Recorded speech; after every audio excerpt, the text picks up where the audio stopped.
Feliz día, de nuevo acá para compartir la palabra que nos fortalece espiritualmente. Y si estamos fortalecidos espiritualmente, tenga la seguridad que eso se va a enfocar en nuestra vida exterior. Seremos esas personas pujantes, llenas siempre de energía, de positividad para caminar en la vida. Aunque tengamos algunos problemas, algunas dificultades, pues alimentemos nuestra vida espiritual con la palabra del Señor para ser esa persona pujante, llena de fe, que vivimos acá en esta vida y le damos gracias a Dios por la vida que nos está regalando. Lectura de la primera carta del apóstol San Pablo a los Corintios. Hermanos, con respecto a las reuniones de ustedes, ciertamente no puedo alabarlas, porque le hacen más daño que provecho. En efecto, he sabido que cuando se reúnen en asamblea hay divisiones entre ustedes, y en aparte lo creo. Es cierto que tienen que haber divisiones, para que se ponga de manifiesto quienes tienen verdaderamente virtud.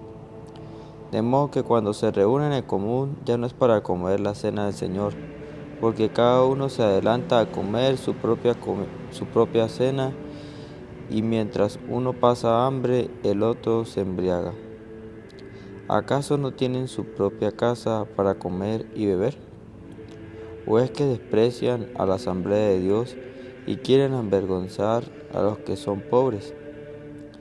¿Qué quieren que les diga? ¿Que lo alabe? En esto no lo alabo, porque yo recibí del Señor lo mismo que le he transmitido, que el Señor Jesús, la noche en que iba a ser entregado, tomó pan en sus manos y, pronunciando la acción de gracias, lo partió y dijo: Esto es mi cuerpo que se entrega por ustedes. Hagan esto en memoria mía. Lo mismo hizo con el cáliz después de cenar, diciendo: Este cáliz es la nueva alianza que se sella con mi sangre. Hagan esto en memoria mía, siempre que beban de él. Por eso, cada vez que ustedes comen de este pan y beben de este cáliz, proclaman la muerte del Señor hasta que vuelva. Palabra de Dios. Aquí estoy, Señor, para hacer tu voluntad. Sacrificios y ofrendas no quisiste, abriste en cambio mis oídos a tu voz. No exigiste holocausto por la culpa, así que dije: aquí estoy. Aquí estoy, Señor, para hacer tu voluntad. En tu libro se me ordena hacer tu voluntad. Esto es, Señor, lo que deseo. Tu ley en medio de mi corazón. He anunciado tu justicia en la gran asamblea. No he cerrado mis labios. Tú lo sabes, Señor. Aquí estoy, Señor, para hacer tu voluntad. Que se gocen en ti y que se alegren todos los que te buscan. Cuantos quieren de ti la salvación, repiten sin cesar: ¡qué grande es Dios! Aquí estoy, Señor, para hacer tu voluntad. Lectura del Santo Evangelio según San Lucas. En aquel tiempo, cuando Jesús terminó de hablar a la gente, entró en Cafarnaúm. Había allí un oficial romano que tenía enfermo y a punto de morir a un criado muy querido. Cuando le dijeron que Jesús estaba en la ciudad, le envió a algunos de los ancianos de los judíos para rogarle que viniera a curar a su criado. Ellos, al acercarse a Jesús, le rogaban encarecidamente diciendo: merece que le concedas ese favor, pues quiere a nuestro pueblo y hasta nos ha construido una sinagoga. Jesús se puso en marcha con ellos.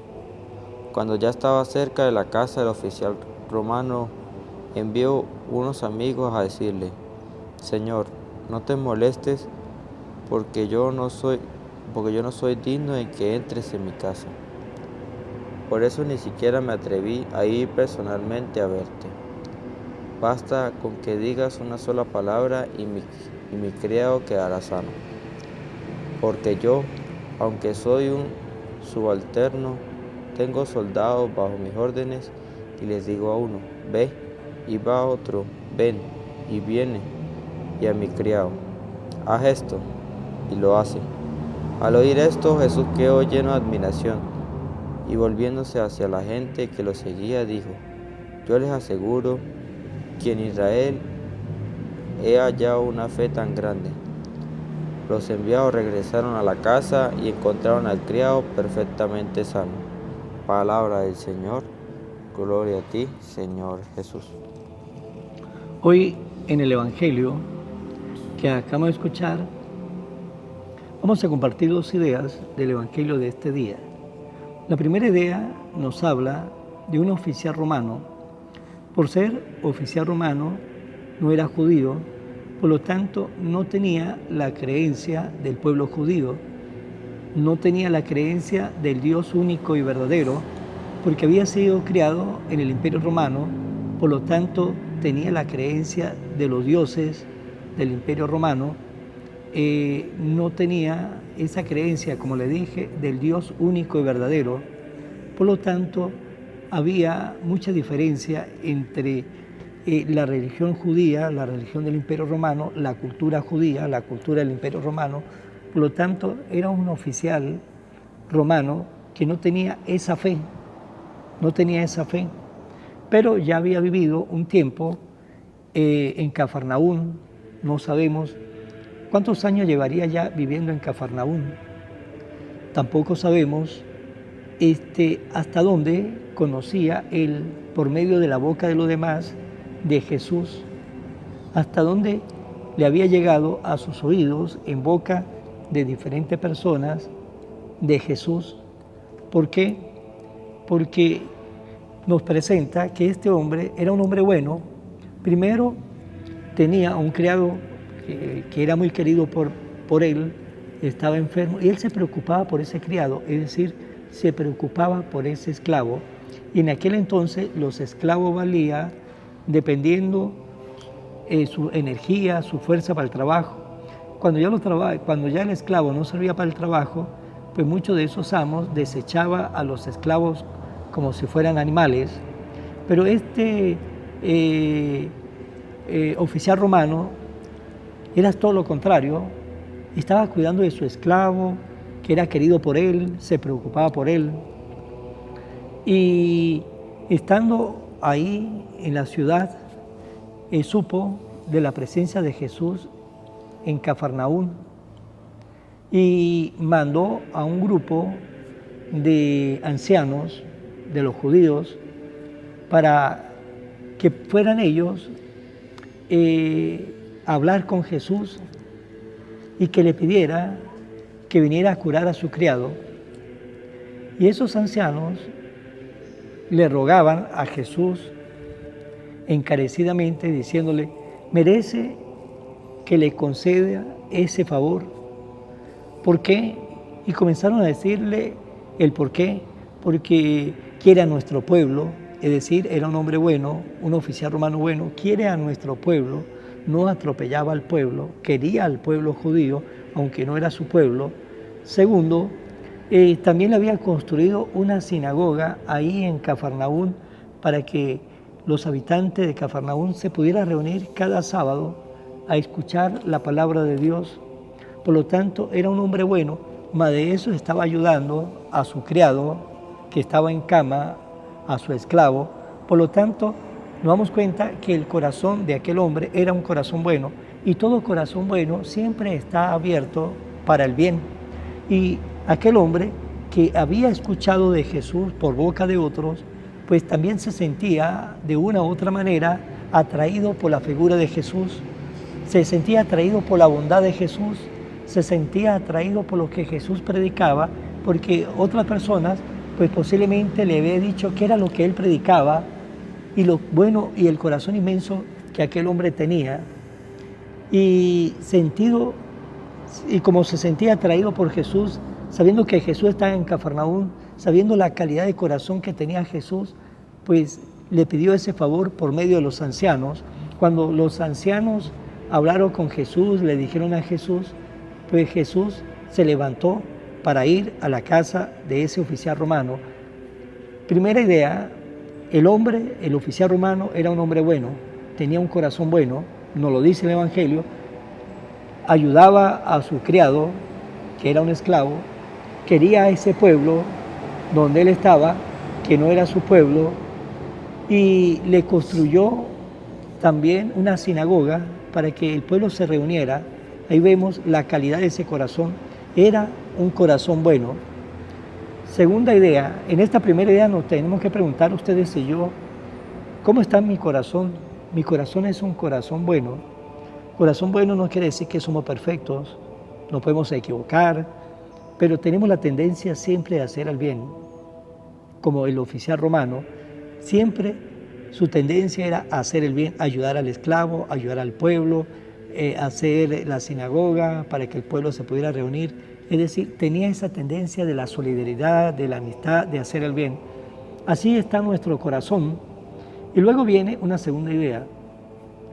Nos dice que cuando iba camino hacia la casa del oficial romano, envió a unos amigos a decirle: Señor, no te molestes porque yo no soy digno de que tú entres en mi casa. Por eso no me atreví a ir personalmente a verte. Basta que lo diga con una sola palabra y mi criado quedará sano. Fue el mensaje que le mandó con estos amigos. Ahí nos damos cuenta la humildad de aquel oficial romano. No pensó que era más que Jesús, todo lo contrario, pensó que él era menos que Jesús. Pensó que no merecía la bondad de Jesús. Pensó de que aquel hombre era un hombre santo y que él era un hombre pecador, pues no merecía estar ahí cerca de Jesús. Por lo tanto, era un hombre humilde. Y más, su humildad le está mostrando la confianza en Jesús. Señor, no soy digno de que entre en mi casa, pero una palabra tuya, con eso bastará para sanar a mi criado. Y no estaba equivocado, porque una palabra de Dios hizo el mundo, una palabra de Dios hizo lo que nosotros vemos, una palabra de Dios hace lo que quiere, pues aquel hombre no estaba equivocado. Una palabra suya bastará. Y Jesús reconoce la fe de aquel hombre y la reconoce y dice: yo les aseguro que en Israel no he hallado una fe tan grande. Jesús reconoce la fe de aquel hombre porque tenía un corazón bueno, tenía un corazón humilde y tenía un corazón lleno de fe en Jesús. A ese Jesús que conocía poco, posiblemente había escuchado mucho de él y ya se sentía atraído por Jesús y ya su corazón le pertenecía a Jesús, y por eso le dijo: una palabra tuya, solamente una palabra tuya bastará para que sane mi criado. Pues hermanos, también en esta segunda idea nos tenemos que preguntar: ¿cómo está nuestra humildad? Muy importante, ¿cómo está nuestra humildad? Porque la humildad nos servirá a nosotros para tener una fe llena de confianza en el Señor. Si no somos humildes, no vamos a tener esa fe y tampoco vamos a tener esa confianza en el Dios de la vida. Vamos a finalizar en manos de María. Oración a la Virgen María. Oh Virgen María, Madre de Jesús y Madre mía, como en Caná te das cuenta cada día lo que yo necesito. Ruega a Jesús por mí, cuídame siempre. No me deje nunca, no permitas que me aleje de Jesús, tu Hijo amado. Ayúdeme a corregirme defectos que me alejan de Jesús y fomentar mis virtudes que me acercan a Él. Sea siempre mi Madre protectora a lo largo de toda mi vida. Amén. Hasta mañana, Dios mediante, en el nombre del Padre, del Hijo y del Espíritu Santo. Amén. Evangelio de hoy, con el Padre Iván Jaimes.